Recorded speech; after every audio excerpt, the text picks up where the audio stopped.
This is the Observations Podcast for Sunday, the 11th of August, 2024. Welcome to the podcast. I'm Dale Franks. I'm Michael Wade. And Michael is cameraless today. Michael is not home. He is hidden away at an undisclosed location. And out on assignment. Out on assignment. Even seeing a hint of his background may endanger his life.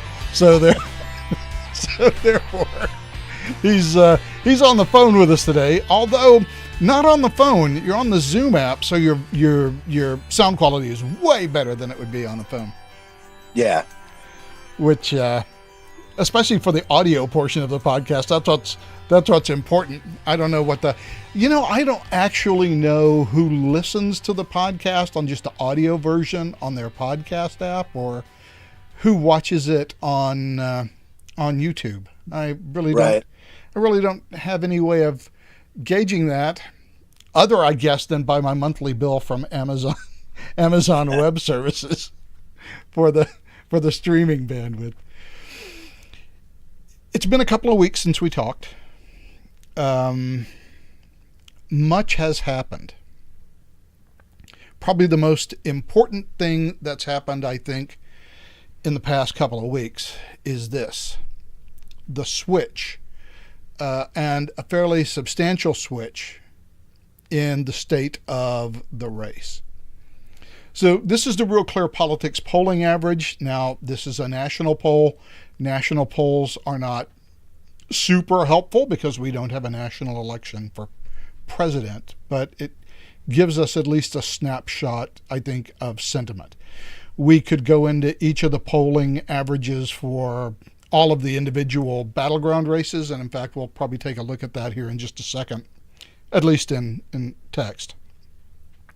But this is an amazing switch in the course of, well, I guess 3 weeks at this point, from July 21st to August 11th.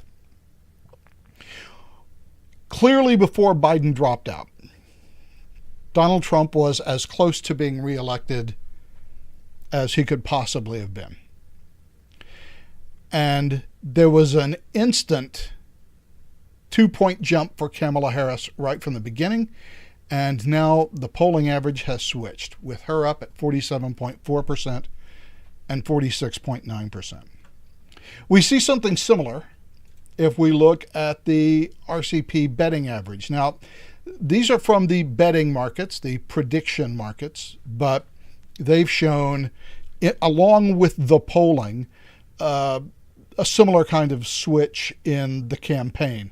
Betting markets, the switches tend to be wider, so she is well up ahead at 52.5 at this point over Donald Trump. And I think as an analyst, I want to look into why this is true. Right. Two things come to my mind. Number one, you always have sort of a honeymoon whenever a candidate gets selected. And by the way, we see this at each of the conventions. Usually in a normal election year, right after the convention, the candidate who is nominated gets a bump in the polls that lasts for a couple of weeks at least. And it happens on both sides. But I think in addition to this is the way in which the Harris campaign has, how do I put this politely, limited her exposure to the press. Yeah, and that's the way to put it.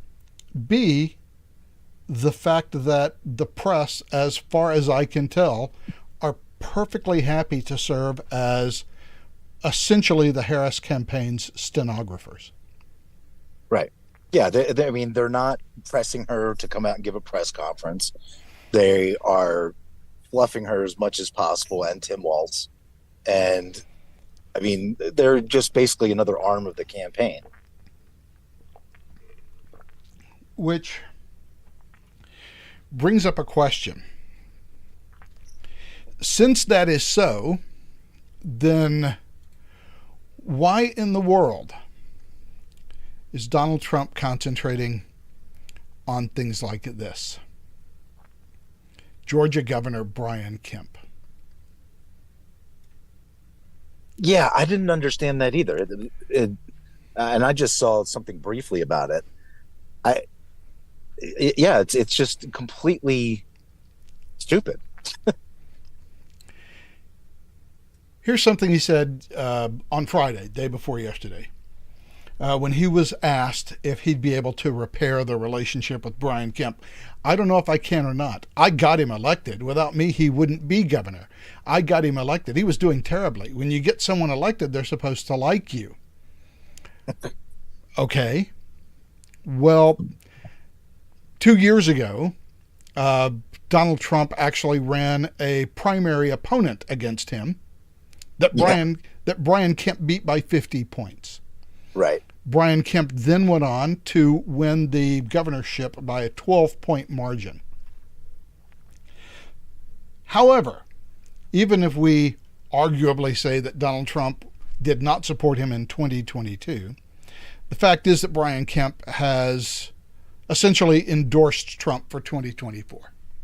Right. And his statements for all the things that Trump has said, and Trump has done this now for a full week going after him, is that, I don't know, you're going to have to ask him how he feels. I'm committed to beating the Harris waltz ticket in 2024. That's the focus of my efforts. Yeah, and that's what it should be. And why Donald Trump can't accept that, I just don't know. I don't understand. Look, whenever you're in any sort of conflict, whether it's a political campaign like this or a full-scale military conflict, a peer-to-peer, force-on-force, full-on war, every single thing that you do has to accomplish one of two objectives, and only one of two objectives.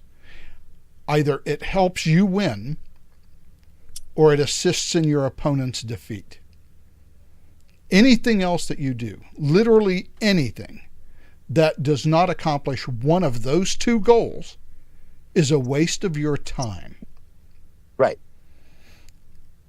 Every minute that you spend going after Brian Kemp is a minute that you are losing in going after your opponent and causing your opponent harm or doing good for your side. I don't see how any of this helps. And by the way, it's not just the Brian Kemp thing. He continues to try to relitigate the 2020 election, which, by the way, even if it does need to be relitigated, it was 4 years ago. It's over. Nobody's thinking about it anymore. Yeah, there's no do-overs. There's no takesies, backsies. We're not going to go back. So any discussion of it just doesn't seem helpful. It doesn't accomplish one of your two primary goals, which should be the only two goals that you have. Right. And I guess about Thursday, I tweeted something that I'm asking myself a question that was previously unthinkable. Does he actually want to win? Yeah, I think he wants to win pretty badly. It's just the guy holds a grudge and just can't let it go. It reminds me of David Weber writing about a character in one of his Honor Harrington novels. Said she not only holds a grudge, a grudge until it dies, then she has it stuffed and mounted. That's pretty much the Trump way. I mean, quite honestly. And whatever happened to the first rule, the first Reagan rule of running a campaign: thou shalt not talk badly about other Republicans. Yeah, well, that rule went out the window in 2015, 2016. So, once you accuse, one of your opponent's parents of assassinating Jack Kennedy, you've pretty much crossed a line that's hard to pull back from. So the switch has been amazing, and even more amazing has been the depth to which the press will go to make Kamala Harris look good, despite the fact that there's been almost no policy discussion. Yeah, well, the only policy discussion she's had is saying is stealing Trump's policy. Yes, that is true. But most of it has been this kind of stuff. Oh, J.D. Vance is weird. Donald Trump is weird. Um, uh, Charlemagne the God. Harris has super main character energy. Whatever that means. And then you have Tim Walz and his military record, which we'll get into. By the way, everyone has their bad hair days, Michael. That coming in from chat. Hello, chat. As the explanation as to why you're not on camera. This is just dumb. This is the politics of personality. Yeah. You know, I do note that Kamala Harris actually came out with a policy. Oh, you know what I'd like to do? I'd like to stop taxing tips. Which, you know, Donald Trump came up with a couple of weeks ago. He came up with it like months and months and months ago. But here's the thing. We have speeches from the past 4 years from her where she talks about banning fracking. She talked about an executive order to basically confiscate weapons via some sort of national buyback. How that happens through executive order, I'm not entirely sure, but, you know, she has a phone and a pen, so good luck with that. Yeah. All of these, the open borders thing, you know, it was, we talked about, I think the last time, how, you know, she went from being the border czar in 2021 to having never been the border czar ever. Right. Yep. And, you know, at every stage, no one in the press is interested in pointing out these discrepancies between what she said then and what she said now, because what she's saying now, of course, is, well, you know, I'd like to have Congress pass an assault weapons ban. And, oh, we have to get tougher on the border. And now, of course, hey, maybe we shouldn't be taxing tips. Yeah. Well, and what's worse is it's not even coming out of her mouth. It's campaign releases. Yeah, exactly. I mean, she is not making policy speeches. She did go on the camera one time with Tim Walz, and if you want to throw weird around, the two of them, it's not weird. It's cringy and uncomfortable. Yeah. Yeah, very much. And I mean, her trying to explain inflation the other day was, oh my God, you are just so far out of your depth. Well, I mean, the director of the economic director guy who has an art history major or something. Yeah, exactly. Was more coherent than Kamala Harris. But this is the state of the campaign. She is now leading. And there is some discussion not coming directly from the Trump campaign, but from sources kind of around it, that Donald Trump is just not disciplined enough to run this campaign. Trump is struggling to get past his anger. He has to convince himself to leave all the others behind. We're focusing not on the need for him to change, but on the need to adapt his message to win. There is stuff from fundraisers. I think it was from Adelson, right? Shelley Mm-hmm. Miriam Adelson. Shelley Adelson. Yeah. He had apparently had one of his aides fire off a series of angry text messages to her, complaining about the people running her super PAC. She's pouring millions of dollars into that super PAC, by the way. Yeah. Okay, how does going after your donors help? I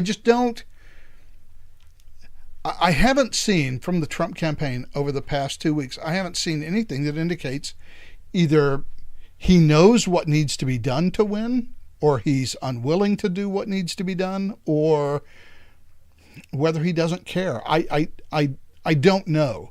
Just from an analytical perspective, none of the things he's doing is working. This campaign is flipped. He is the underdog. Yeah. And well, I suspect that not having Kellyanne Conway, kind of help steer and guide everything is hurting. Yeah, well, also outsourcing his get out the vote and advertising to super PACs does not seem to be helpful.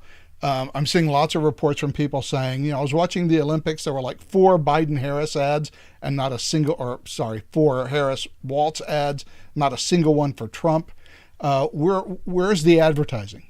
Where is the message going? Who's getting the message out? Yeah, well, especially since the like voting starts in some places as early as September. Oh, yeah, we are now less than a month from people actually starting to vote. Which is crazy, but I mean, it's a fact. That's what's happening. And I'm not a big fan of early voting, at least not more than a couple of days out from the election. Simply because you don't know. If you vote in September, October 15th, you could find, as Edwin Edwards, the governor of Louisiana, so delightfully put it, you could find your candidate in bed with a live boy or a dead girl. And it's too late. You've already sent in your vote. Yeah, there's nothing you can do now. Or hell, the candidate might switch for all you know. Yeah, the candidate might get hit by a bus. You don't know. And if you voted for a candidate who is, for example, dead, then your vote doesn't count. That candidate, I don't even know what would happen in a major race like that. I mean, I guess the vice president would automatically become president. Well, yeah. And then, yeah, I don't know how that would work. I mean, you wouldn't be able to print ballots in time, with the name change. So I don't know what would happen. Yeah, that would seem to be, there's a lot of fingers crossed in the last 30 days of an election now because of early voting. Yeah, absolutely. I mean, worst comes to worst, you could just have people write their candidate's name on put a line through it and write the name on a sheet of paper. I guess you could count those. It'd be a pain, but I suppose we could do it. But yeah, early voting, but that is a separate topic, which we can talk about at another time. I'm really curious to see what, if anything, Trump can do to turn this around. And I think the if anything, remember how we have been looking at polls now for almost 8 months, 9 months. 70% of the electorate in every poll that we have seen have said they don't want either Biden or Trump running for president. Right. They did not want that campaign, and that's the campaign that both parties gave them. Yes. And so I have to wonder, now that one of the candidates that 2/3 of Americans said they didn't want to run is now out of the race, this now opens the vote to a lot of people who are going to vote for Trump, holding their nose as hard as they could maybe, but they were going to vote for him because Biden was a disaster. And wonder how many of those people have said, okay, Biden's out, I'll vote Democrat because I don't want Trump. Yeah, I'm thinking that there is something to that, and Democrats, they whine and bitch all the way up until November, and then they come home to roost. But I mean, I think that getting rid of Biden, even the crazy way that they did it,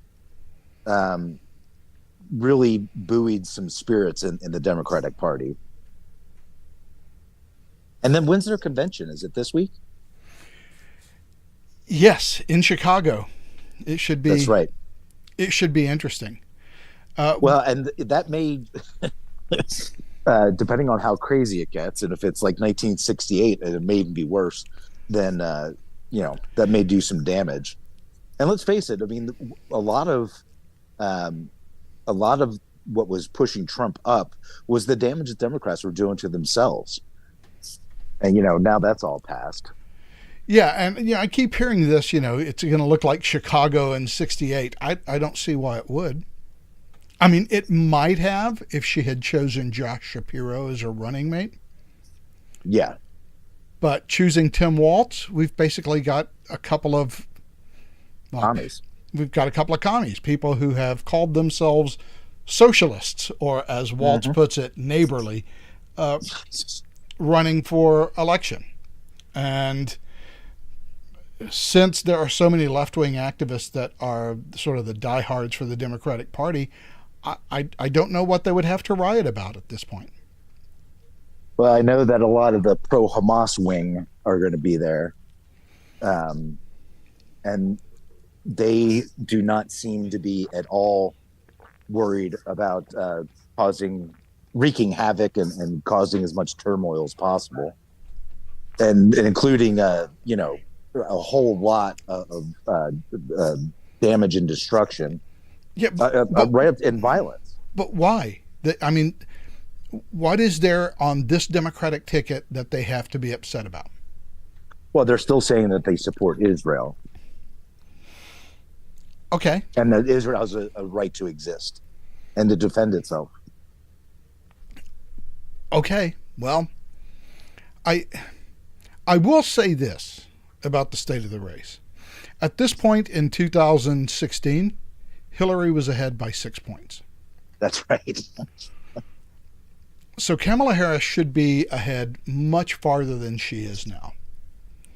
We could still be in sort of the honeymoon of her selection, which will probably carry through for a week or so after the convention, unless the convention just turns into a complete, crap fest. Then, who knows? But the fact is that she should be further ahead. It's true. Instead of well within the margin of error. Yeah, and it's a neck and neck race. And if you look at just the battleground races, Trump is still slightly ahead. It's less than a point, but he's slightly ahead. In 2015, Clinton was 6 points ahead.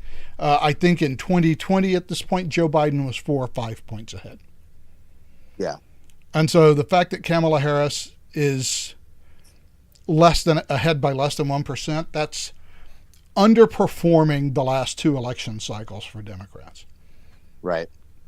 And it could be that this whole thing is a peak, and she peaked early, and it's all going to be downhill from here. We don't know. We can't see the future. But she is not in as good a position as Biden or Clinton were in the last two cycles. Yeah, and I mean, she's going to have to open her mouth and give a press conference at some point. I mean, she can't hide away forever. And if she does the debate with Trump, she's going to end up looking like the moron that she is. Well, doesn't that depend on what Trump shows up at the debate? If he does it like he did against Biden, and just let him crumble on his own, he didn't call him mean names. He just dealt with the policies. And he had some good one-liners. Yeah, that's right. What do you say about Medicare? Yeah, we beat Medicare. Yeah, you beat it to death. Yeah. And now we find out he really did beat it to death, because they're stealthily putting together this package on Capitol Hill to what was it, 1.6 billion that they took from Medicare in order to give it was some other deal that they backed. Oh, that's right, to pay for the Green New Deal, or whatever it's called, the Inflation Reduction Act. Yes. Which they say has reduced inflation. Democrats are real quick to say that.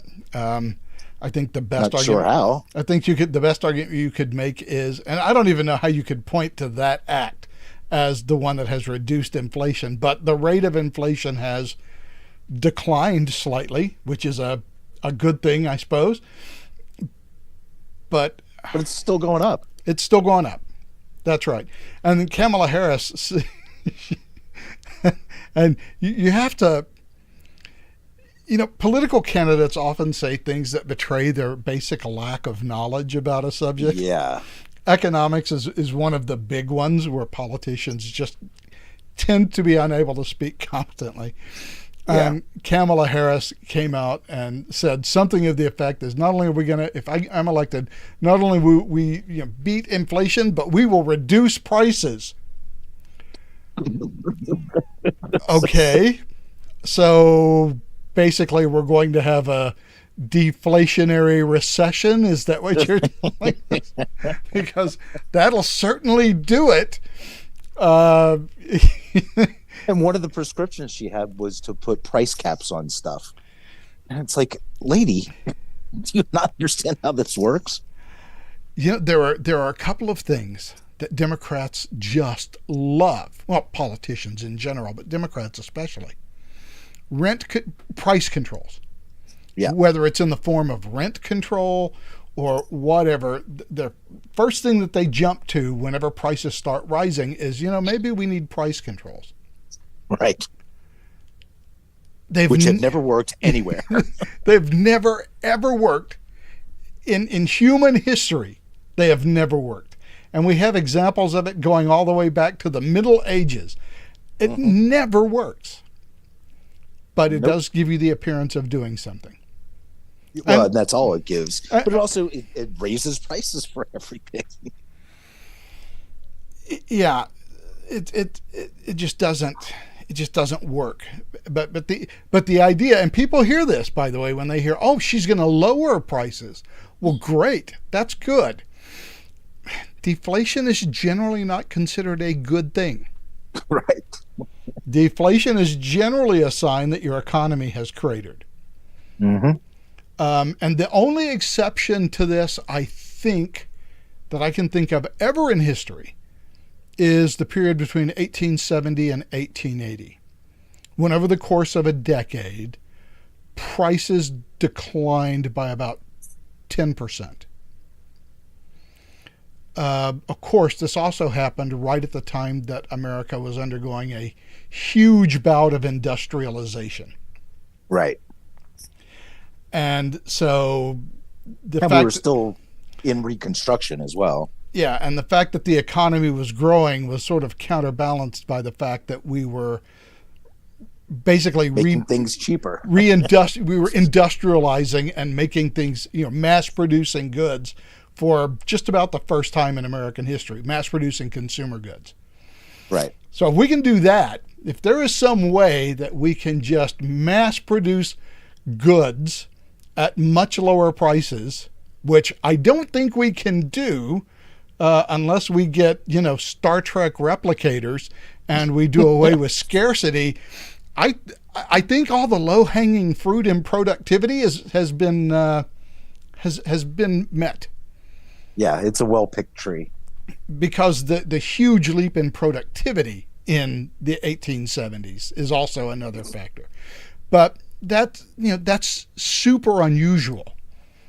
And certainly in a mature economy, the idea that you're just going to lower prices without cratering the economy, I'm just not sure how you would do that, because none of the other conditions that were around in the 1870s are around now.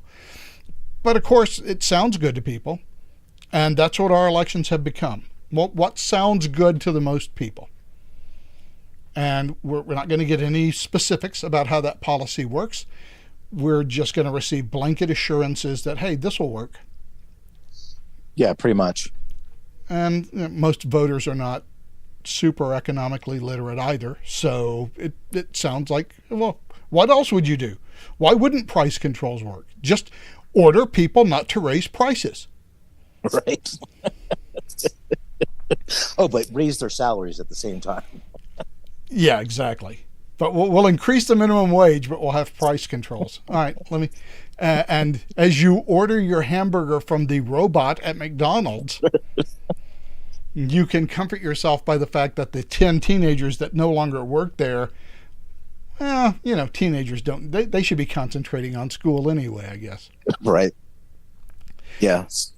Don't worry about that first job ever with low expectations and no skills.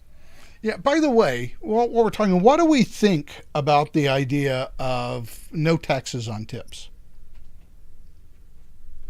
I mean, I'm fine. Lower taxes is always good, Yeah, in my opinion. taxation is theft. I'm always good with that. I think one of the things that really irks me about the way that the IRS taxes tips right now is the IRS just assumes, because it is customary, Right. that tips are 15%. Right. And so they are going to tax you. They're going to take whatever your, and this is usually in the restaurant industry, they're going to take whatever your restaurant salary is. And by the way, we have exemptions in minimum wage laws for restaurants because they make tips. Right. And so they will take, whatever your salary is, and then they will just assume that you made an additional 15% in cash, and they will tax you on that 15%.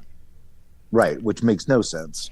No, because I don't know what tip I'm going to get. I don't know if it's 15%. It may be more than that. It may be 15%, and yet I have to share the tips with the kitchen staff. That's right. And kitchen staff is non-tippable in federal tax code, so therefore we assume that their salary is their salary. So those tips are free for them, by the way, but we assume that 15% tip, the waiter or waitress is keeping all of it, which is not true. I mean, just the way that we tax it is stupid. Yeah, absolutely. But so, yeah, I mean, I think that's another good reason to not tax tips. And also people pay your servers in cash for their tip. Yeah, and of course the IRS knows this. But by the way, that's why they tax it the way they do. They know if they say, well, you got this money in cash, you have to declare it. And every waiter and waitress in the country will go, sure, I'll declare all of my cash tips. Mm-hmm.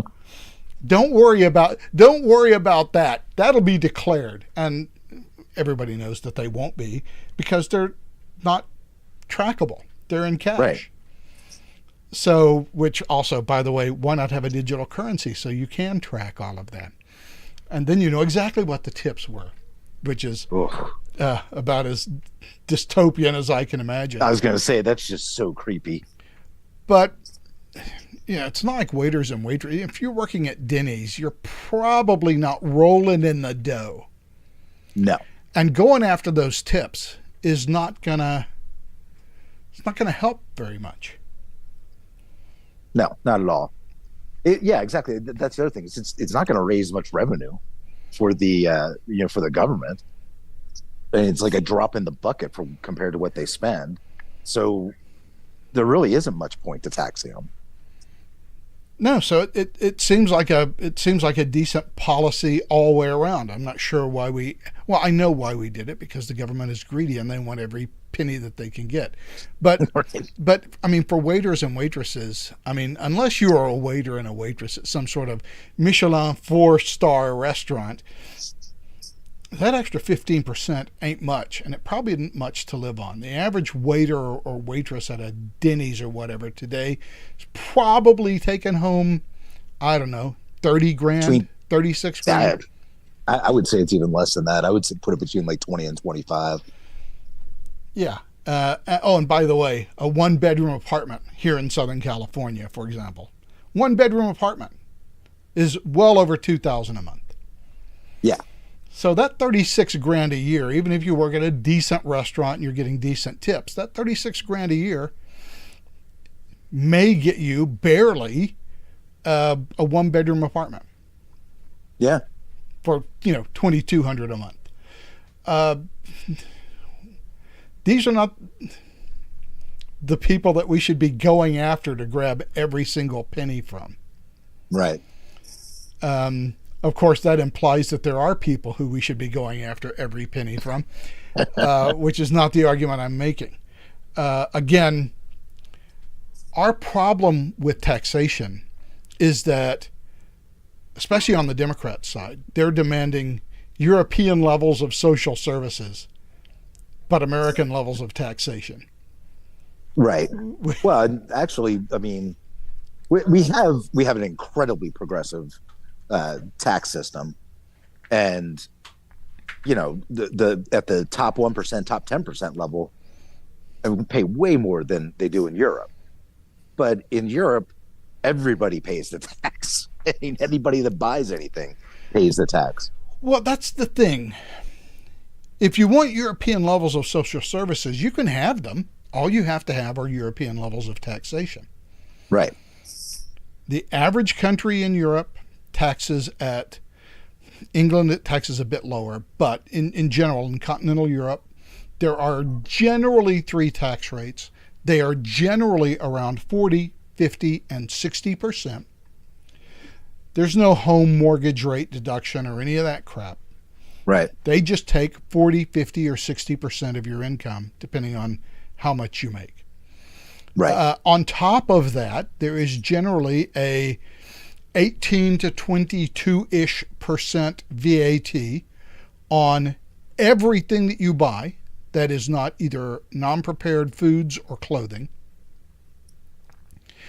So just going to the grocery store, if you buy anything other than, vegetables and cuts of meat, soup, whatever it is, and anything else you buy, cars, houses, whatever, that's a 20% VAT right on top of the price of everything you buy.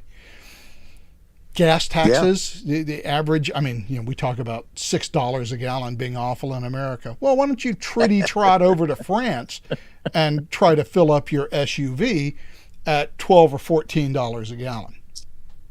Yeah. It's like $6-7 a liter. And this fantasy that the top 1% or millionaires or the top 10% or whatever you want to call it, that they have enough money to fund a government that spends $6.2 trillion per year, right, is laughable. I think Bill Whittle back a couple of years ago, had this thing where he talked about you could literally confiscate all of the wealth of the top 1%. Not their income, their wealth. You could turn the top 1% into penniless beggars, and it would fund the government from January to about the middle of October. Right. And where's all that money? What do you do? Yeah, and now what do you do? Where does that money come from next year? So sure, I think it's a decent policy, but this fantasy that we have pursued has basically given us $33 trillion in debt. Yep. Which, by the way, is never going to get paid off. No. The best case scenario is that $1.5 to $2 trillion a year in government spending will go to nothing but interest on the national debt, and we'll stop spending money that we don't have, and we'll limp along at status quo ante for the next 30 or 40 years, never paying it down, but never increasing it. That's the best case scenario. But we all know that's not going to happen. Well, especially with interest rates rising. We're not going to be able to afford to pay the interest on the debt. Yeah, so we are going to default on the debt. Yeah, just when is the only question. Yeah, the only question now is when. And I'm I'm reminded of my younger, much more optimistic self when Bill Clinton said, not only have we balanced the budget, but we're now on track to pay off $5.7 trillion in the next 20 years. Yeah. Yeah, boy, that seemed so hopeful at the time. Right. Well, we were in the middle of, talk about increase in productivity. We were in the middle of one of the largest increases in productivity ever. Oh, wait a second. A lot of comments. YouTube is inundated with Harris ads, even on obvious GOP faction video like crypto and guns. Trump needs to be on point and focused for what he can do for the American people. Yes. Her only options, and I'm not sure where this is coming from, would be to lower energy costs by removing oil production roadblocks and lowering regulation and tax burdens, all of which she opposes. Well, yeah, that's true. Yeah, I mean that is really her only option. I don't know that energy is a big enough sector of the economy, despite the fact that it's used to make anything. I don't know if that would be enough to lower prices across the board. It might keep them at bay, though. I mean, there's always going to be some inflation, right? Because as the country grows, you're going to have more money out there, that sort of thing. But if we could keep it to like 2%, nominal inflation, we'd be doing ourselves a great service. Plus, you let the energy markets, unblock everything from them, let them grow. Well, that's a lot of jobs that will be actually created. We might even get back to we're not even at the same percentage of working population that we had in 2020. We're not even close. Yes, but that is much more complicated a figure. First of all, let me point out that in the 1870s, you just said something that I at least want to talk about, where you said, we know that a certain amount of inflation is just kind of built in. The money supply has to grow. Does it? Because that's something that didn't happen in the 1870s. The U.S. was you mean locked when we were on the gold standard? Yeah, the U.S. was locked onto the gold standard. And so, therefore, while measured in gold, prices actually were fairly steady. The price in dollars actually dropped. Right. And that's because the amount of gold basically remained the same, while the amount of goods and services vastly increased, although the prices per unit were lower because of industrialization. So right. I'm not in, if you have a fiat currency, I think you probably always have to have some inflation. If you have a currency that's based on a hard asset, I'm not entirely sure that's true. Well, yeah, I mean, I think that you're probably right. But the problem with based on a hard asset, as we learned, is that, you can have big dips and then, big rises. It's a bit more volatile. I mean, you didn't have the deep, depressions and recessions that you saw after Bretton Woods, but you did have, some large dips and then large rises. So it can be volatile. Yes. So I actually want to take a look, and we'll even do it. And by the way, I'll just show it while I do it. So this is the Department or the Bureau of Labor Statistics. Let's look at the civilian labor force participation rate. And something that I don't think a lot of people know, and I'm actually going to pull this not from 2014, but I'm actually going to pull this from 1974, just to pick an early year. And we'll include a graph on this. And we will pull our data again.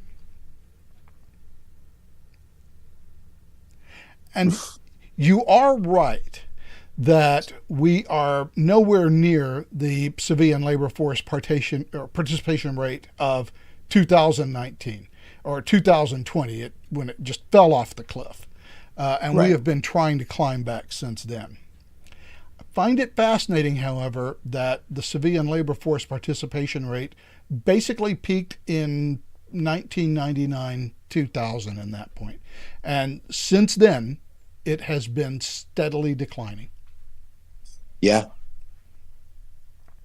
A lot of that, And of course, are the baby boomers leaving the right. the job market.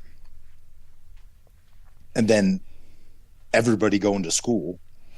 Yeah, but to your point, if we go back to 2019 instead of 1974 and take a look at it, 2019, let's go and take a look at that graph. We're still lagging behind. We're still 0.5% behind where we were as far as civilian labor force participation.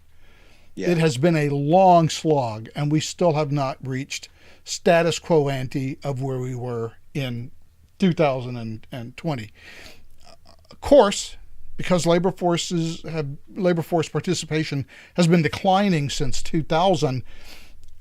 I'm not sure that where we are now is not where we would be anyway if this big dip hadn't occurred.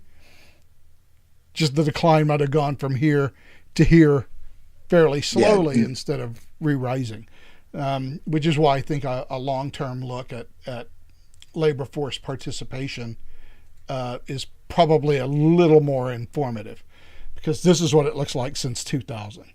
So we have gone from 67.5% of the labor force to 62.5% of the labor force. Labor force participation has declined by 5% since 2000. Although it was rising from 2016 to 2020, the labor force participation did rise. Yeah, there were more jobs. Yeah, so it's difficult to bifurcate out what did and didn't happen, or what might have happened absent shutting down the entire economy, right, for months at the height of the pandemic. I mean, we didn't really start reopening until 2021. So I don't know, interesting economic stuff. I think you and I care more about economic stuff than most of our listeners do, however. But I do remember the 3-hour monetary policy discussions we used to have back in the old days. The acid test days. So something else I wanted to talk about, and that is the whole Tim Walz thing. And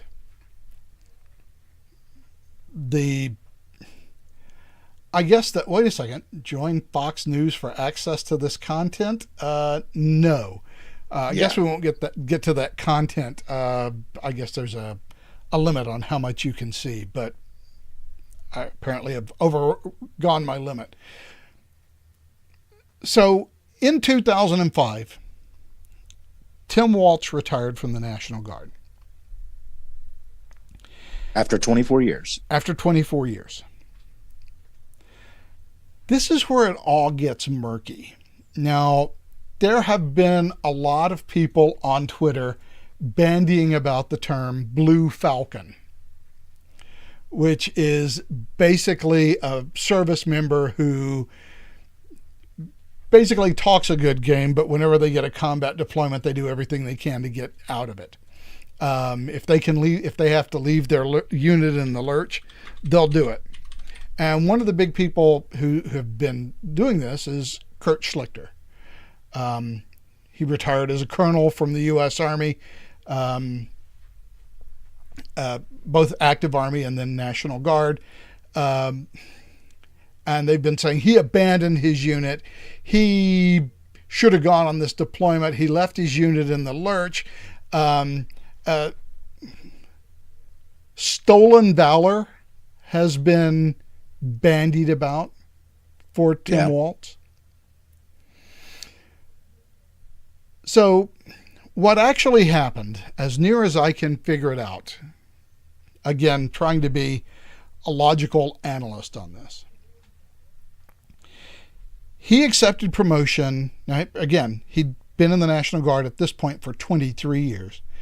He accepted promotion to E9 Command Sergeant Major. So he was going to be the Command Sergeant Major for his battalion. There are a couple of hooks that go into that promotion. One is that you'll commit to serve an additional 2 years. The other is that you will attend and successfully pass the Command Sergeant Major's course. Assuming you accept those conditions, you do receive the promotion to Command Sergeant Major. Right. So he received that promotion. In February of 2005, he announced his intention to run for Congress. At some point between February and March, his unit apparently, of the Minnesota National Guard, apparently received a warning order that they would be deploying to Iraq at some point in the future. So Right. the warning order is kind of your first notice to say, hey, you need to start getting ready. We are going to schedule you for a deployment. You don't necessarily know when that deployment is going to be, but you know that it'll be sometime in the near future. At some point, he put in his retirement papers. Now, Right. once you have, it's a little different in the National Guard. If you're on active duty, 20 years, no doubt, you can put in for retirement at any point after that. And you'll retire with half of your pay and an additional percentage up to 75% at 30 years. So whenever they finally decide to let you out, you get out. Now, it generally takes between 6 to 9 months to have your retirement processed. Somehow, he was able to retire by May. Yeah. And he got his retirement. His former battalion commander says he went to a more senior person in the Minnesota National Guard and had his retirement papers stuffed through quickly. They didn't go through me. In any event, he retired in May of 2005. I don't know whether it was because he realized that a deployment would completely screw up any congressional campaign that he had set up, or what his reasoning might have been. It could just be that as a Democrat, he didn't feel confident in George W. Bush's leadership of the Iraq War. It's possible. And he didn't want to take part in it. And so he retired. Personally, I think it's kind of a dick move to retire from your unit the second you get your very first order to a possible combat deployment. Right. Probably not the choice I would have made if I was still on active duty, but okay. He did do 24 years. He had in the National Guard and the reserves, they actually have kind of a points system. And so, every weekend that you're on active duty, your 2 weeks in the summer, any other deployments that you go on while you're on active duty, you accrue points. And you have to have a certain number of points to retire as a reservist or National Guardsman. So clearly he had enough points. And he had served continuously for 24 years. So while I think, again, personally, it's kind of a dick move to put your retirement in so that you don't deploy, if you're running for Congress, and presumably he's already got an organization and he's already started taking donations, he has a campaign to run. It's hard for me to say, well, if you're running for Congress, you should just be forced to go to Iraq and deploy anyway and be there for maybe a year. Maybe you should, but if you are eligible to retire and it's more important to you to run for Congress than to serve as a command sergeant major for your unit, then maybe you make that decision. I don't think it's a decision I would have made, but it's clearly the decision that he made.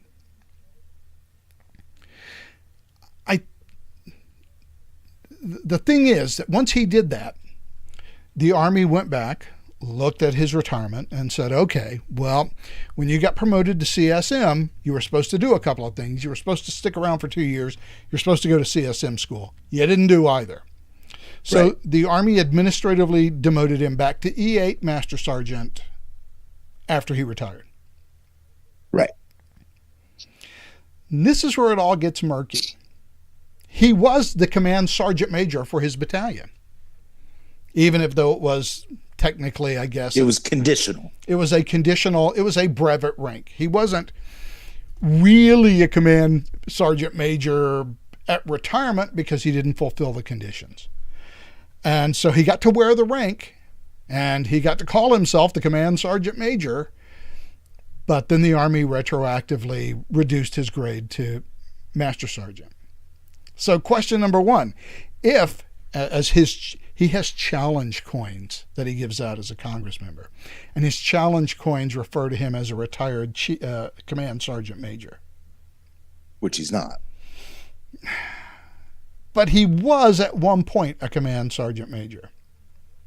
Yeah, right. So I mean, but he didn't retire. Well, yeah, I guess he did retire at that level. And then the Army, after the fact, administratively demoted him because he didn't meet the conditions. Right.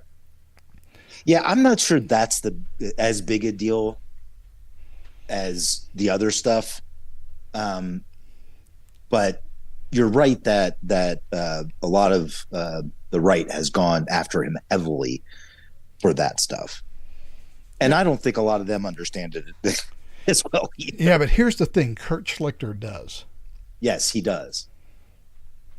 After 30 years in the Army, he knows how a command sergeant major is promoted and how they keep their job. Right. Okay, he's a partisan. I get it. And look, I'm a partisan too, but as trying to analyze this is, again. Well, look, if that's all it was, though, yeah, well, I think it would be fine. Yeah. However, he has tended to take a step past that. Yes. The way he says things gives an impression that isn't true. Yes. He deployed to Italy with the Minnesota National Guard. That hotbed of war activity. In support of Operation Enduring Freedom. Which was really Afghanistan. Yes. So he tells people, well, yes, I was deployed in support of Operation Enduring Freedom. Well, that may sound to a lot of people like you went to Afghanistan. Mm-hmm. Even though you didn't. And so when you don't explicitly say, well, I deployed to Italy, and you say, I deployed during Enduring Freedom, that seems like a very, pardon the term, lawyerly phrasing of what actually occurred. Yeah, And it's not that it's untrue, it's that it's very misleading. And he has never, ever corrected anybody who made the leap to thinking that he was in combat there. Yeah, and that's the thing, because we have now videos, C-SPAN and other things of like Nancy Pelosi introducing him as an Afghanistan veteran. Mm-hmm. And, he hasn't corrected people. I think there was news reports that said he was deployed to Iraq as part of Enduring Freedom, which, wrong on a couple of counts. That wouldn't be Enduring Freedom, and it wasn't Iraq. And he doesn't correct anybody when they say this. Right. The closest thing we have of him talking about AR-15s, I want to ban these weapons of war that I carried in war. Right. Which, again, very lawyerly phrasing. I mean, technically, he was deployed in support of Enduring Freedom. And even though it was Italy, I'm sure it was, he carried his M16, and it was during a war, not a war in which he was actively participating, you understand, but which was occurring. Again, it's this phraseology that gives the impression publicly that he's a combat veteran when he's not. Yeah, it doesn't go quite to Sid Blumenthal levels. Yeah, when I was in Vietnam. Right. But it does, he purposefully leaves that impression that that's what he did, is that he fought in Afghanistan. He was running around, and he wouldn't have been running around with an AR-15 no matter where he was. He would have had an M16, which is not an AR-15. So, I mean, he purposefully tries to give the impression that he is a combat veteran, and he's just not. Yeah, but very lawyerly phrasing. But the whole stolen valor thing that people are jumping on. Yeah, that seems a bit far. Yeah. Now, and the trouble with the term Blue Falcon is that's a military. That's kind of a people Inside who are in the joke. military. That's kind of an inside thing. Yeah, he's a freaking Blue Falcon. But I mean, he did serve for 24 years. And that's nothing to shake a stick at. I mean, yeah, weekend warrior, whatever. He was still subject to call-ups, and he had to go and do all this stuff. And he did, make it to Master Sergeant, even offered the promotion of Command Master Sergeant. So, I mean, he obviously was doing the work. Yeah, so it's way more complex than you would think if you were watching this on Twitter, which, by the way, Twitter, not real life. Oh boy, this is a super inside baseball one from chat. Dale, what do you make of the opinion that the Army Commendation Medal Walsh received upon retirement is an indication that his command was unhappy with him? Okay. In the general course of your duties, as long as you have not contracted some sort of virulent venereal disease and spread it around through your unit, whenever you get an active duty, I'm not entirely sure how the Guard or Reserve works, never been Guard or Reserve. I did 10 years on active duty. When you go to a new duty station, they will generally put you in for one of two medals. You will either get an Army Achievement Medal, or in my case, an Air Force Achievement Medal, or you will get an Air Force Commendation Medal. So basically, if you didn't get into trouble and you PCS to a new station or you retire or whatever, you can count on an achievement medal. They will come up with something you achieved while you were there. Even if it was, you achieved a 100% attendance rate at work, whatever, you'll get the achievement medal. If you go a little bit above and beyond the call of duty, and you get a couple of nice commendations or whatever, you'll probably end up with an Army Commendation Medal. And one of those two medals is pretty much expected every time you PCS or leave a duty station. The thing is, once you reach senior rank, the ARCOM or the Achievement Medal don't really say much about you. So what they have a tendency to do is put you in for higher level service medals at higher rank. So you end up seeing things like the Legion of Merit or something being banded around, especially if you're an E9. So the fact that as an E9 he left and they just gave him an ARCOM does not indicate that his command thought he did a super great job at that. Because nothing terribly noteworthy. Yeah, I would have expected a higher decoration than that. Although it could just be that because he did retire early and didn't fulfill his entire commitment, that they didn't feel justified in giving him anything more. Right. So that might not be a case of them being unhappy with him. It's just a case of he didn't fulfill his commitment, which I think probably you could extend to them being somewhat upset about that. Because he didn't deploy with his troops. I'm sure that did not sit well. Yeah, he took the job, then he got his retirement pushed through. How he got his retirement pushed through in what apparently was 2 months is an interesting question that might deserve to be pursued, because it generally takes, like I said earlier, 6 to 9 months.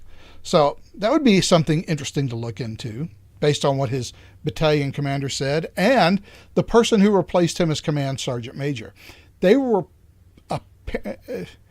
basically what his battalion commander said was, as it turned out, it was lucky for us that he left because we got a really good command sergeant major who went on our deployment with us. And we had real reliable leadership in that position after he left. Ouch. That's a big oof. Yeah. So the other thing is, if you want, as an E9 or Master Sergeant, if you want to get your Legion of Merit, your commander's not going to sign off on that. Not your immediate company commander or battalion commander. Now we have to send that medal recommendation farther up the chain. So for a commendation medal, and for him to only receive that, indicates to me that the farthest that they could get a medal up the chain was his battalion commander. That's interesting. So it could be that they were unhappy with him. They may have been unhappy with him simply because, not because he was a horrible command sergeant major. I don't know, although his battalion commander doesn't seem to have liked him much. But it may not be that he was a horrible command sergeant major. It's just that he didn't do his full service commitment. He didn't go to the school. He just bailed. And I think a lot of people can see it as bailed. So the one thing that I think he deserves the criticism for is just bailing on his unit when they got their deployment order. Because that's the one time that this is what you've been spending 24 years getting ready to do. Right. And when they finally said, okay, after 24 years, we're going to ask you to do it, and you nope out of the whole thing, that's the thing that strikes me as the dick move. The other stuff after he gets out and this impression that he gave that he was a combat veteran, even though he wasn't, that's kind of a BS move too. But again, I don't think it constitutes stolen valor. Yeah, I would agree with. I mean, basically, he's just a major dick. From chat, I got a Navy Achievement Medal for showing up for Desert Storm. I worked in a clinic working Monday through Friday. The hardest thing I had to endure was inspection by Marines in the Marine barracks. Yes, that's the achievement medal. Amber, I missed it. What unit battalion was? Wait a second. I've got this thing. What unit or battalion was? Hold on, I'm gonna have to copy this. I have an icon right in the way of your text. What unit or battalion was he over? Where was his unit out of? He was a Minnesota National Guardsman in a Minnesota National Guard artillery unit. So that was the unit where he was promoted to command sergeant major, and from which he retired and was demoted to master sergeant. So it wasn't out of Fort Riley, that would be in Kansas. It was a Minnesota National Guard armory somewhere in Minnesota. I've forgotten the exact name, but it's kind of in rural Minnesota. So you're welcome. So yeah, the guy's a dick, but I'm not going to throw stolen valor accusations out on a guy that did 24 years in the National Guard. Yeah, I mean, and he didn't say he earned medals that he didn't actually earn. He hasn't specifically said that he deployed to some place that he did not deploy, even though he makes it really fuzzy. Yeah, well, see, whenever we think about stolen valor, that's the kind of thing I think about, right? Some guy, some guy shows up with a Bronze Star or Silver Star or what have you, and you're like, where'd you get that Bronze Star and Silver Star? You don't have any of the campaign medals for it. How did you get that? We see these things, or and look, I don't even know if I would call them bad people or just, I think they're sad more than anything else. You see these guys that show up with their SEAL team trident on their uniform, and they've got 12 rows of ribbons, and they've got every campaign medal. Those people have something wrong with them, right? They're just mental. But that's sort of politicians. Yeah, but that's stolen valor. Does it edge on stolen valor to imply that you were in combat when you weren't, or that you went on a combat deployment when you didn't? Yeah, it's pushing the line. It's pushing the line, but it's like, walking right up to the line and ensuring your toes are just about to touch it and leaning over, but not quite stepping past it. And the other problem is that, and I think any veteran would agree with me, the other problem is that veterans like to tell stories. And sometimes those stories grow slightly in the telling. Yeah, well, it's like telling fishing stories. Yeah, exactly. So, I mean, that's just a human problem. That's not a veteran problem. Right. Although, when you show up with your stories at the VFW or the American Legion Hall, don't expect to get a pass. I'm just saying. Because those people can't be fooled as easily as others. But I'm just reminded of that scene in Howard Stern's movie where he's talking to Robin about how he went to Vietnam, and she, I believe, was in the Air Force and retired as like a captain or something. And so she's asking, "Yeah, what unit were you with?" Yeah, he's just making up shit. I can tell you every unit that I was a member of. Right. I know exactly, and I never had to deploy into Iraq or Afghanistan or even during Desert Storm. I still know what my units were. You were that shit that you remember. Also, in the Army, you get to wear the patch on your right sleeve for the rest of your life. So you have a daily reminder of what unit it was. Right. But that also reminds me, I don't know, there's a show, some guys down in Florida, Ron and Fez, had this great radio show. They got picked up on satellite radio. And I used to love listening to them. And Ron is he was a stand-up comedian at one point, and he is so sharp and so witty. And he once said, they were talking about Vietnam, and he said, yeah, I still can't get over my memories of Vietnam. The villages burning, shooting the peasants, burning down their villages. And Fess says, "You were in Vietnam?" "Oh, yeah. When were you there?" 1996.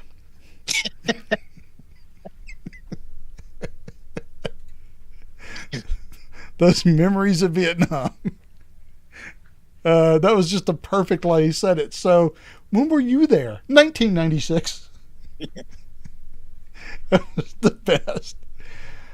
Anyway, there's that. And I'm not sure what else there is to talk about. I did want to get into the Waltz thing because even though I think the guy's kind of a POS, I'm not willing to go as far as other people are, as him being a stolen valor guy. I don't think he's really a swift boating candidate. No, I really don't. Kerry was pretty bad. Well, see, that's the thing. The accusations against Kerry came from the people that were in his swift boat unit. Right. That worked with him in Vietnam. And they were like, his 4 Purple Hearts and stuff like that. They had somehow getting a Silver Star with a V device. Yeah, they had questions about that.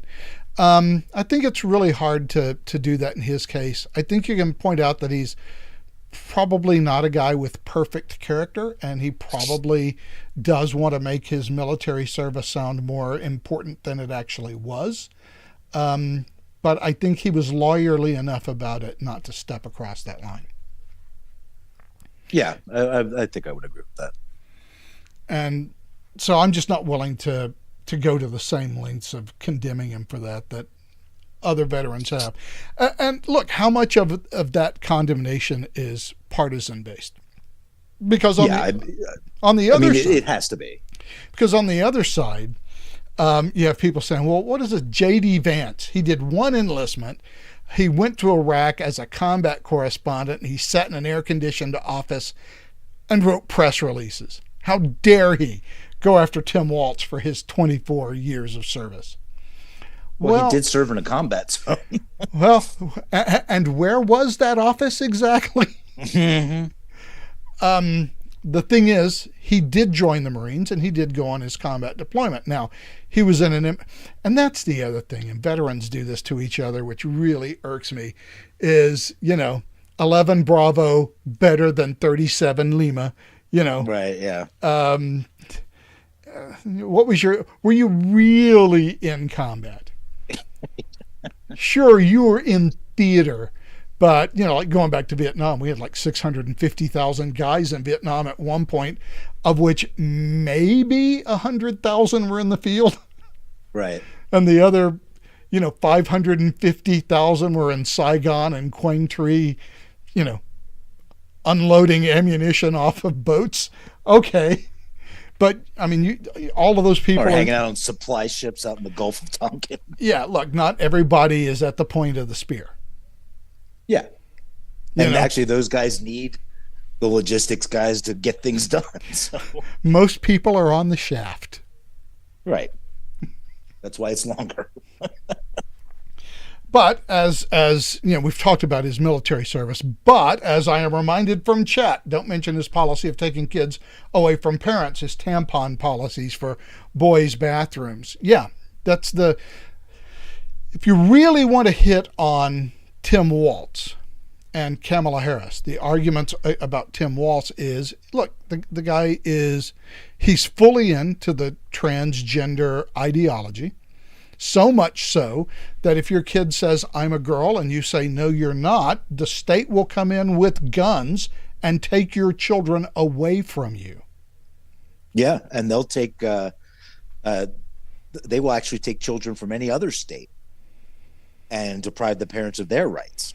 Yes, because they've decided that Minnesota is a sanctuary state for transgender kids.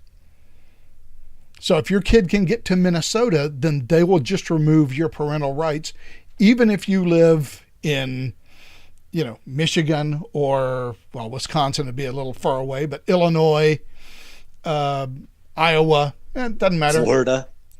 Yeah, or Florida, whatever, if you can get up there, sure. He put tampons in boys' bathrooms. Yeah. Because after all, how can you know whether they're a boy or a girl? Oh, because they went to the boys' bathroom. Yeah. Well, also, what percentage of those tampons do you think were just drug out by boys experimenting and having fun with them? Yeah, they were more likely to end up their nose than anywhere. Yeah. But, I mean, it's all part of the ideology, right? You can use any bathroom and there'll be tampons available for you.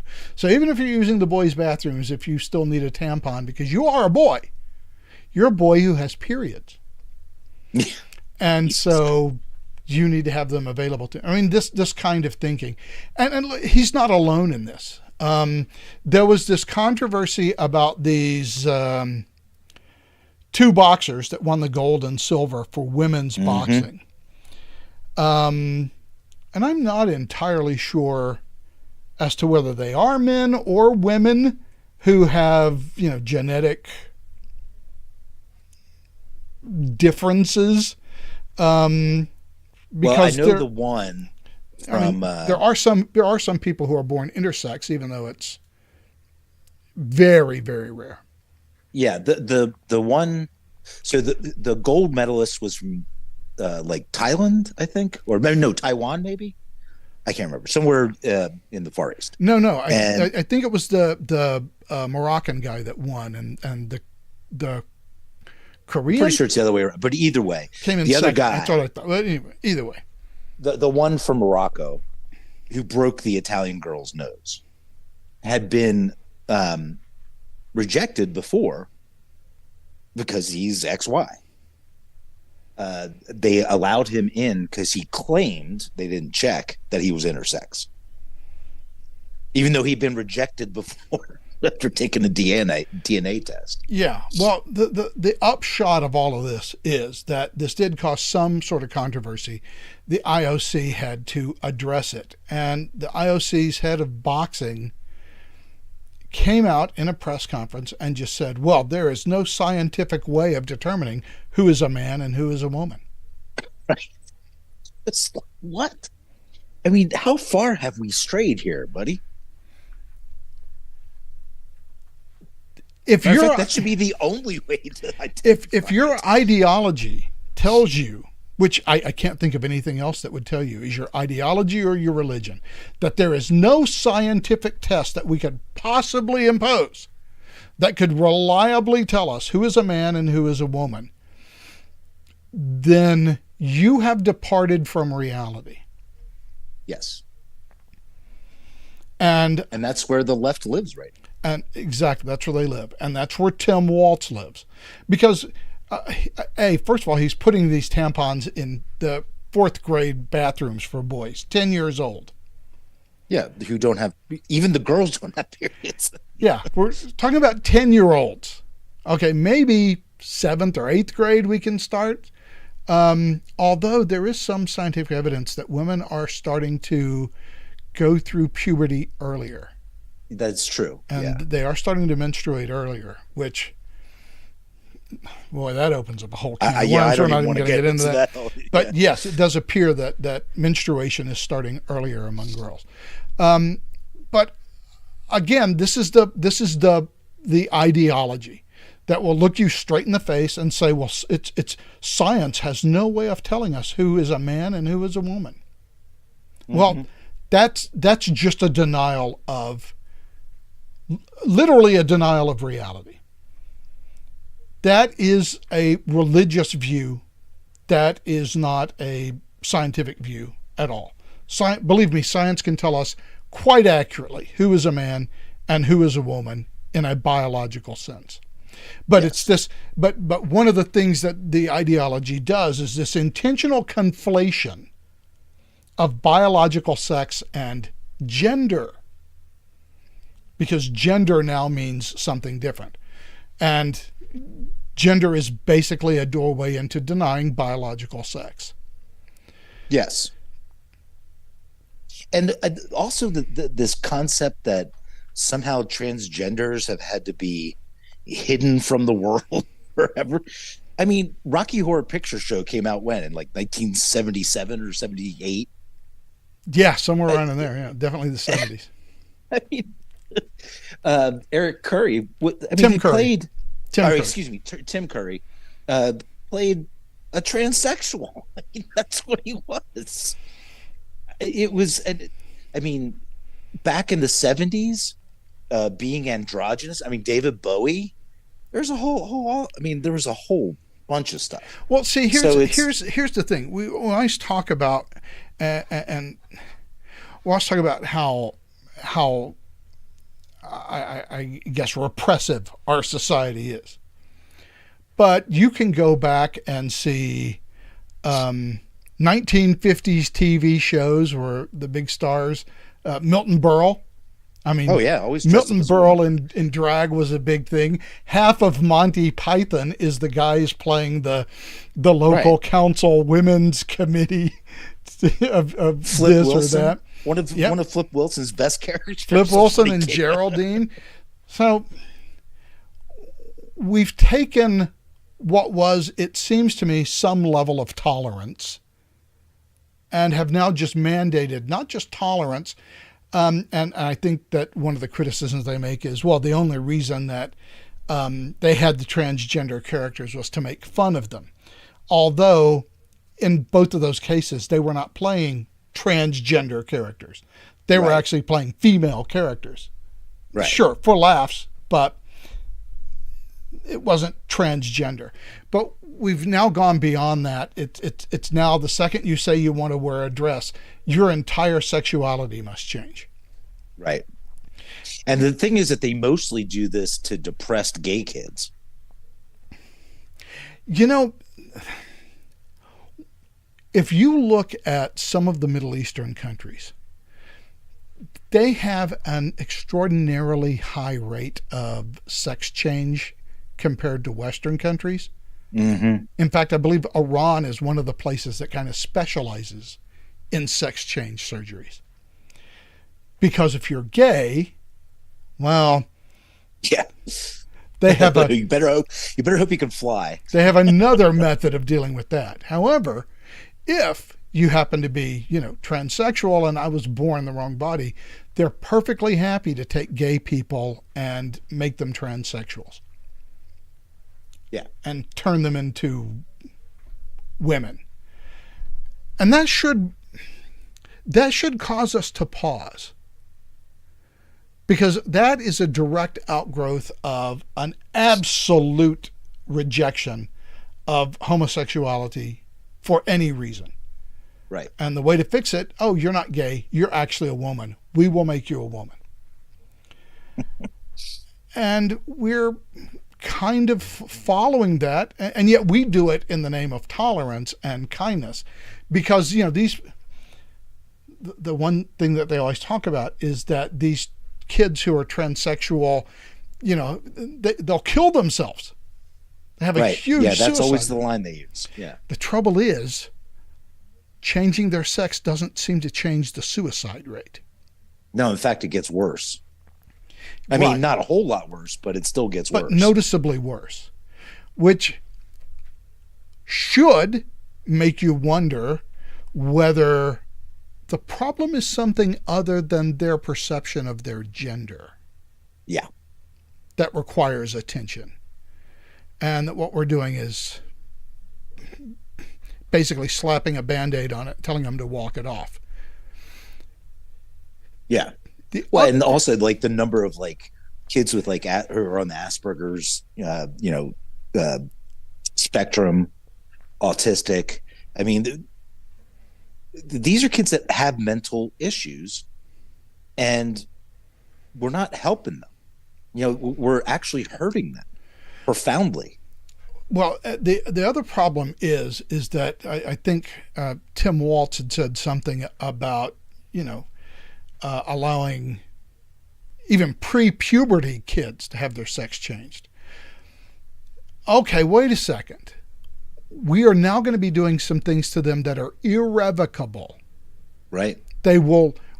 We will sterilize them. They will never be able to have children. Right. So if we ever find out that we were wrong, well, you can't make an omelet without breaking a few eggs, I guess, because there's no going back and fixing that. We've now permanently ensured that they are sterilized. And there's a high percentage, too, of these kids who may think they're born in the wrong body or whatever, who grow out of it by the time they reach majority. And that should also be giving us a big pause. But it doesn't, because the ideology is taking control. And Tim Waltz, by the way, is one of the poster boys for this ideology. He believes in it so much that he will take your children away from you and destroy your family in order to ensure that your 16-year-old can sterilize themselves and become the opposite gender. Yep. And he does it with a smile on his face because he thinks that makes him the good guy. Yeah. That's the thing that we should be talking about. If we want to bring this around full circle as we approach our time to close, that's the thing that we should be that the Trump team should be talking about. Agreed. Yeah, absolutely. They should be talking about this level of radicalism that both Kamala Harris and Tim Waltz have. We haven't even started to talk about how they feel about guns and how they, Kamala Harris has said, even though her campaign now says she no longer believes this, but I mean, we have her on video saying if she was president in her first 30 days, she would issue an executive order that banned all of these firearms and would confiscate them. Mm-hmm. How come that that's clip? right. How come that Waltz has clip said it isn't too. playing? Yeah, how come those clips aren't playing on every Trump commercial? I agree. They are going to take your right to defend yourself away from you. And you will be helpless in the face of criminals or in the face of an overweening government. And by the way, I'm a little tired of talking about the Second Amendment as if it protects deer hunting. Right. Yes, I don't like that either. It's not deer that the Second Amendment enables you to hunt. Right. And there's her fracking thing. I want to ban fracking. Oh, so you want to make energy even more expensive. And make us more reliant on coal. Oh, and unreliable energy such as wind and solar. Or buying energy from our enemies.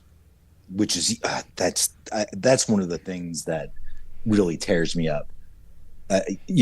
Having to get oil from Venezuela and Iran and Russia and Saudi Arabia. I mean, that's what? We were energy independent before 2020. Yes, we were. We were, in fact, a net exporter of energy. That's no longer true. And the Biden administration did the exact same thing that the Obama administration did. No oil drilling on federal lands. Mm-hmm. Yeah, canceled all kinds of leases. And the thing is, it requires a lot of money just to begin to ramp up in order to exploit those leases. And who's going to put money in it when... And by the way, you don't know that there will be any oil from any particular well that you dig. That's right. Yeah, you buy the leases, you've got some ideas.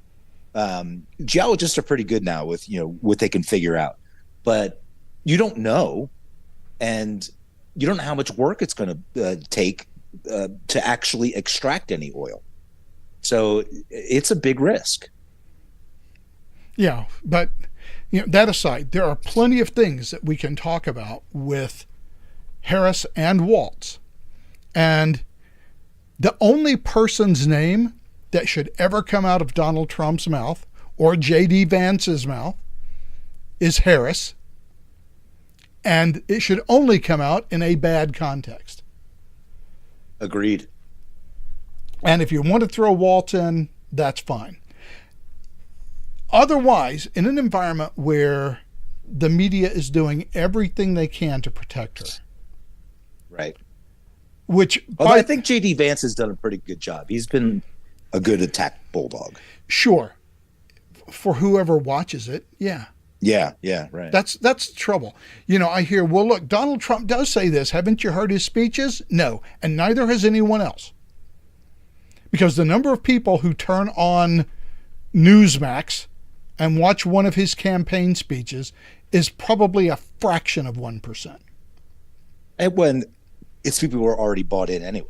And yes, it's largely people, it's largely, expounding religious doctrine to the temple singers. The only way to get this message out basically is via paid media and whatever interviews that you can do as far as earned media goes.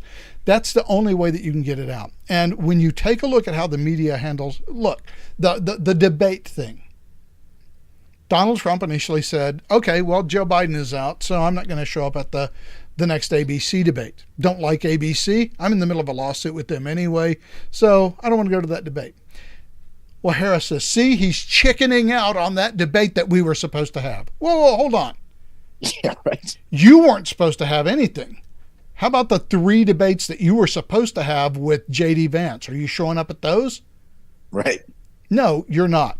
Because that debate wasn't scheduled with you. That was a Biden debate, and he's no longer in the picture. And everyone just assumes that she gets to inherit everything. And by the way, those debates were made with Joe Biden setting the ground rules. That's exactly right. Okay, well, sorry, he's not in the campaign anymore. We're going to need to negotiate a new set of debates. You don't just get to inherit Joe Biden's debate stuff. It was a different candidate. That's not how it works. Yeah, it was a different candidate in a different time. And yet, what you see is, in the news, the headline, Trump refuses to debate Kamala Harris, even though he had a debate scheduled. No, he didn't have a debate scheduled with her. She wasn't the candidate. Right. So it's true that he refused to go to that debate, or he said he wouldn't do that debate. Why should he? If Kamala Harris wants to debate, guess what? We have a new candidate. We are now back to square one on figuring out what the negotiations are going to be for any debates and when they're going to be. You don't just get to inherit everything that the Biden campaign has, even though you did manage to do so by swapping candidates in the pack for that campaign and changing that. Yeah, I'm not so sure about that either. That seems really shady to me. Yeah, I'm not sure how the Biden-Harris 24 campaign becomes the Harris-Walz campaign just because they changed the name at the top and Kamala Harris signed off and said, okay, this $80 million is now all mine now. Yeah, I'm not sure. I don't know. That's the biggest problem. I really don't know. Yeah, well, you're not going to find out by watching the news because they're not going to tell you. And in that sort of environment, that makes it even more important that you take every possible opportunity that you have to pummel her and not some... Look, let's say that Brian Kemp was an evil guy, and let's say that he didn't like Trump. How does going after him help you? Right. It just doesn't. He's already governor of Georgia. There's nothing you can do to change it. The best thing you can do is ignore him and hit on Harris. Yeah, absolutely. Because nobody is going to listen to some 45-minute explanation of why Brian Kemp actually is a bad guy and he deserves criticism, because that's 45 minutes that you're not attacking Kamala Harris for... And it's completely being irrelevant. A communist. Yeah, I mean, at this point, it's irrelevant. Going over 2020 and whether that election was stolen from you or whatever, interesting conversation to have next year, but not one that helps you now. Yeah, exactly. And so, the state of the race is that he is now behind and so far has not figured out or implemented a message that will help him beat Kamala Harris. And look, it's not like this is not 2015 at this point, right? He's been a politician for 9 years. Yes. So look, I've got to. I know. I've had the Faraday cage off for too long. I need to turn it back on. I understand completely. So I am going to go ahead and try to find a piece of music that I can play to play us out here. And look, there it is, right there. We are done. Michael, have a great week. We'll talk to you next week. You too. Bye.